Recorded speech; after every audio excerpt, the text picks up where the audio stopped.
Yo, what's up everyone? It's your boy Connor. Welcome back to Sleeping Sips on American Coffee Trip. Back here at my house. My parents are currently in Portugal right now, so I've got the house to myself. My cat isn't here either, although I would definitely love my cat to be here. I'm gone too much. So, going on adventures, doing cool things, that's been continuing. I've been left the truck, so I've been able to kind of go out and go to work and do everything that I need to do. But upon the recording of this video, it's probably been a couple weeks now, 1 or 2 weeks, Black River Coffee Bar in Springfield, Vermont is permanently closed, and this is a huge fucking hit to my soul. I just loved going there. It was my break spot every single damn shift. It was a place I would go before work for hours just to sit down and do homework. It's a place I played chess at. Like, I met a lot of cool people there. It's a top pick coffee shop on American Coffee Trip. And this channel isn't much, you know? This is actually the last bag that I was ever gonna buy at Black River Coffee Bar. Now, you can source these guys online. This is a pretty good coffee roaster, and they're based out of the Montpelier area. Waterbury, Vermont. It's pretty close by. Oh, that's more Stowe-ish, but not that far from Montpelier. It's just sad, you know. Springfield, Vermont is one of those cities that hasn't really fully figured itself out yet, and there's not enough traffic there for businesses to remain profitable. Or if they do, it's very tight. The margins are just not very good, you know. And there was an option for the business to continue by cutting basically every employee, accepting a huge pay cut, and then just working your ass off just to keep the thing moving. But that just that was a decision that, you know, wasn't made. And so now there's kind of a hole to fill in the Springfield area, but at the same time, there's not enough accompanying traffic to really support a business like this, right? The costs are a little bit too high. Now, I've gotten criticism for reviewing coffee shops, giving them a bad review, and a lot of times those coffee shops will talk about how difficult things are, and that goes for every single coffee shop. And I think one of the big things that I want to emphasize here is I'm always going to be honest whether the coffee shop is good or not. That is never going to change. My argument is that the better the coffee is, the better the coffee quality and the experience that they provide, that those coffee shops should stand above the rest. Because thinking about how we're probably going to go into a recession with the way things are, the way things have been set up, with inflation going up, with constant fluctuation between party presidents making different decisions. Things are getting out of whack, you know? And coffee prices are continuing to rise. But people are not going to stop drinking coffee. But that just means that places like Dunkin' Donuts, like Starbucks, the mass commercialized larger big brand coffee shops get an upper hand, you know? The coffee prices continue to increase and actually meet parity with what specialty coffee shops are charging. The difference is the specialty coffee shops are catered more to the community. They have a more unique feel. They're run by people who really care, and it's not like franchised. It's a lot more personal, you know? So the loss of Black River Coffee Bar felt personal. I'm going to start the water here, and I'm going to be reviewing the last bag that I ever bought there. This is a tribute to them. I'll be running it on Aeropress today. And I actually, before I got this all set up, I forgot to, this is going to be my vessel. This, I did have a coffee before this video, so just getting this all set up. Now this stuff is going to go aside for a moment.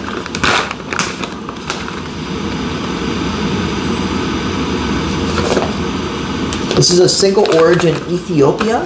It's a Yerba Chefe. And I'm excited to try it.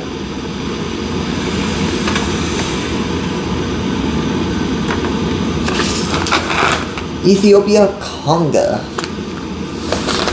Washed your geshefe, tasting notes, strawberry, blueberry, and creamy finish. So it should be a very fruity coffee. I would love to try this. Give me that coffee. Oh yeah, looking delicious. That's a medium roast. You know, 'cause I said so. Oh yeah. I'm gonna go for a high dose. I run a higher dose on Aeropress than I do with V60, and I'm trying to run, so I got it at 22.3 grams, and I'm accounting for about a 0.3 gram purge, 0.5 grams. This scale is off by around 0.5 grams, and I just haven't had the money to invest in this. Or I do have the money.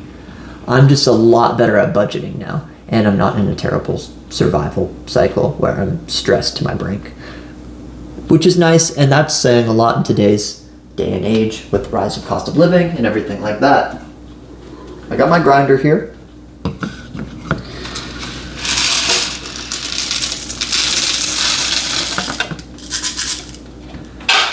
Okay. Grind this up.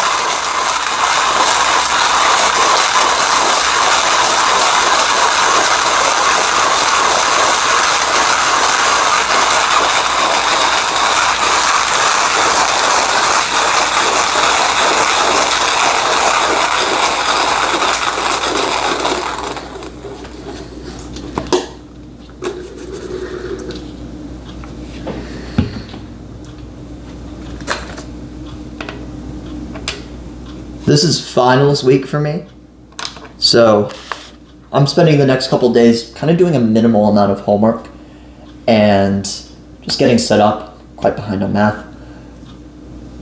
But I'm doing really well in school right now. I'm taking a business course, and everything that I'm doing in school is definitely something that I want to develop to a job that is going to have a higher salary and allow me to have more freedom and flexibility. But it also means that I want to have more curated knowledge to invest in this project. And there's a lot of bullshit in school too. There's a lot of shit that's really not useful, and I'm just basically getting through it just to get the diploma. But I also want to take any lessons that are useful and are fundamental to my growth and development and apply them to the growth of this project. What I saw with Black River Coffee Bar closing down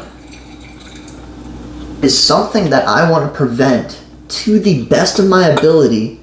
My life's goal: create third spaces, maintain the ones that are fantastic and beautiful and have a great sense of community, fantastic coffee, fantastic conversations.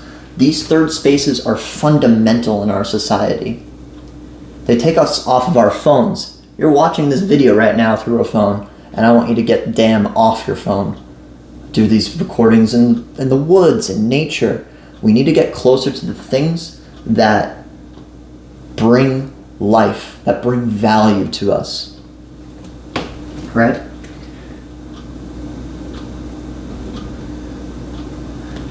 For me, it's this. Doing these videos, going out on a film day, and checking out new coffee shops, checking out new places, and then going out into the woods and pushing my body to its limits. Also cycling too. I gotta clean my bikes right after this as well. I'm making this coffee for that.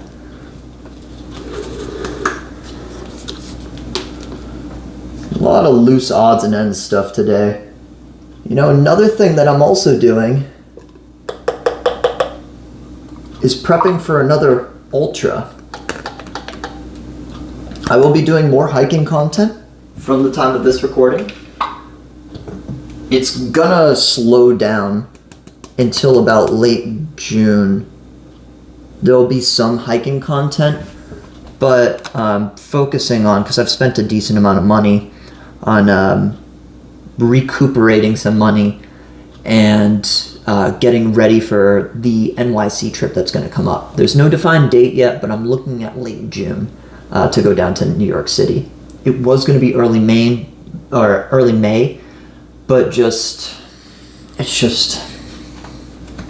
I'm not ready. I'm not ready yet. All right, let's start. So 22 grams of coffee. What I'm gonna do right away, so I'm gonna go up to about 75 grams of water.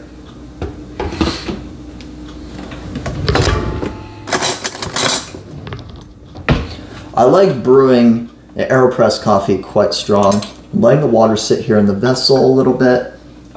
I'm just going to swish this out.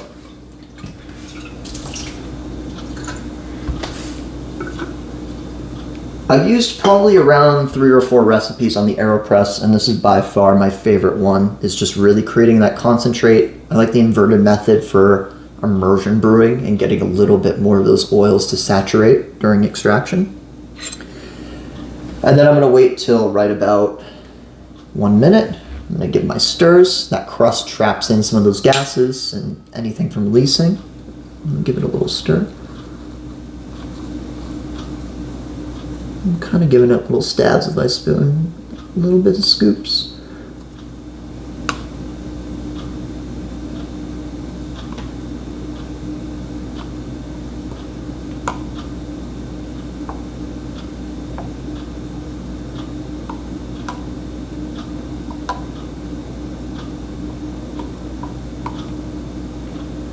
All right.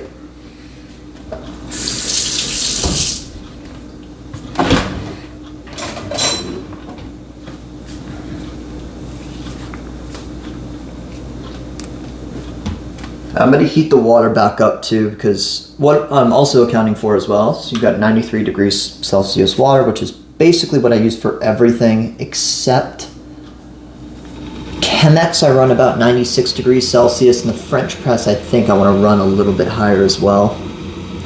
So 2 minutes, I get my cap on, flip this damn thing over,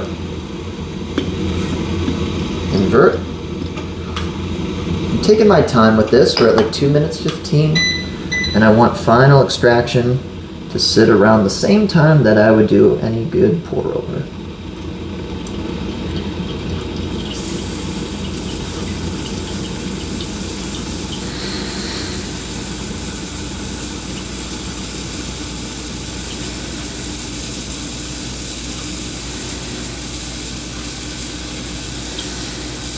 Nice consistent push.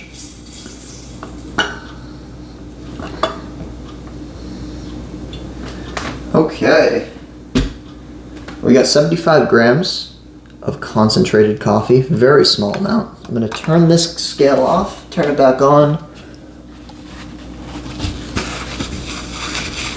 clean that up. Okay.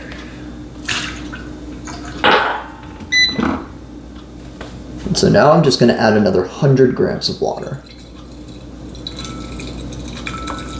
Like I said, quite a concentrated form of coffee in comparison to other stuff. Okay, we're running at a 105. Big fan of the inverted bypass method. All you do now is you pick it up, give it a little swirl.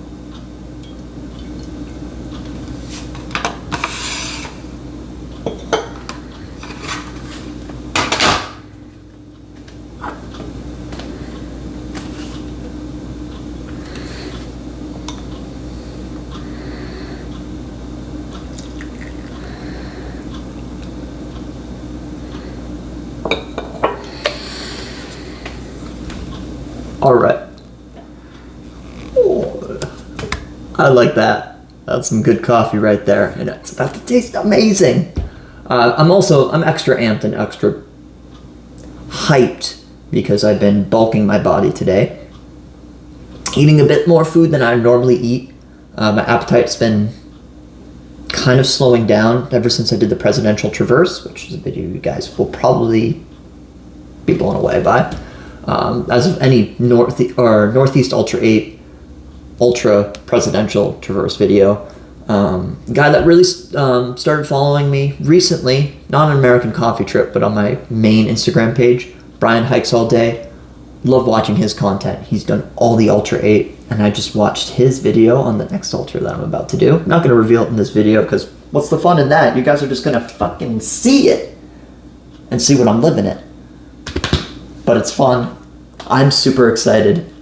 Forecast says it's going to be a little rainy, but it said it was going to be rainy today. It says it's raining right now, but it's 86 degrees and sunny out. So I might have fantastic weather on this hike, and I'm going to dress very light as a result. Anyways, back to the coffee. I'm doing a lot of shit. I'm cycling again. I brought my bike, both my bikes out. Well, the bike that I'm borrowing from my buddy Gray. I need to adjust the disc brakes on that, but I've been using my bike. I'm going to give him a bit of a clean after this. And I've done a couple 20-mile rides, but one thing that I'm going to be doing, because I'm still going to be hiking a lot this summer, doing some really cool shit, is also cycling a lot more to save money. Cycling from here, just eat food at home. On the weeks that I want to slow down the pace of going out and doing adventures, because I just need to, budget-wise. Save up for a coffee trip for New York City, or to go up to do some crazy adventure 12 hours away that I'm also going to show on YouTube. It's easy to just go on a bike ride and to focus on climbing elevation gain and translate that into my hiking as well. So I'm using kind of both. Means my arms kind of get the least amount of workout, but I have been working my arms a little bit with rock scrambling during my hikes.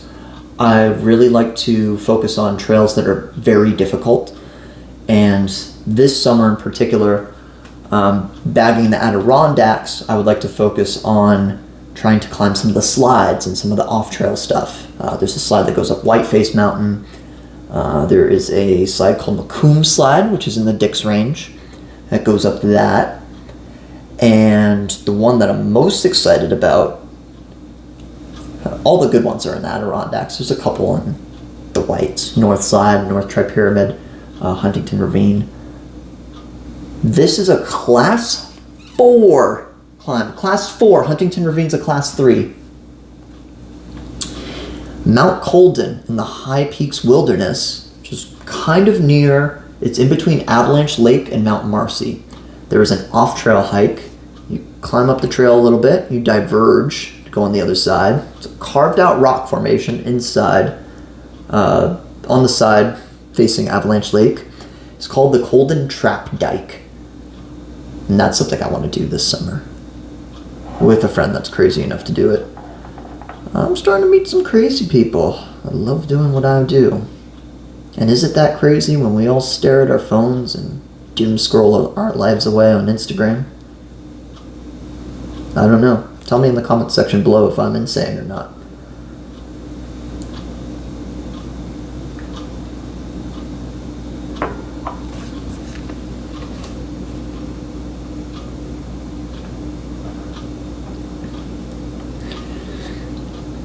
Wow.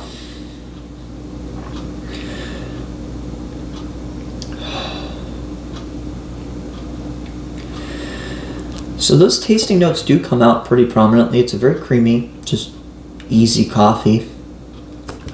One thing I'll notice between this and the, say like the Wilton Benitez Columbia that I had, which had prominent tasting notes of strawberry. Like it just tasted like strawberry juice and it was so freaking good. This doesn't take the same approach to that. This is a lot more balanced. There's light tasting notes of strawberry, tasting notes of blueberry. It's just nice and creamy and smooth. It kind of tastes like the bush a little bit. Like I'm getting aromatics of the bush itself. If you've ever been out strawberry picking or blueberry picking, just the smell of those crops as well. It just seems to be coming through and hitting me. It's really good.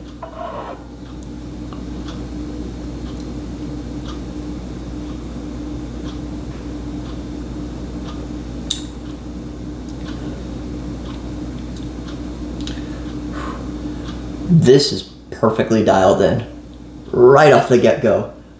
Great grind size, right temperature, right amount of concentration as well. You can create that concentrate and then diluting it. Fantastic. This is a really, really good coffee. And I've always been a big fan of Ethiopian coffees, especially from the Yirgacheffer region.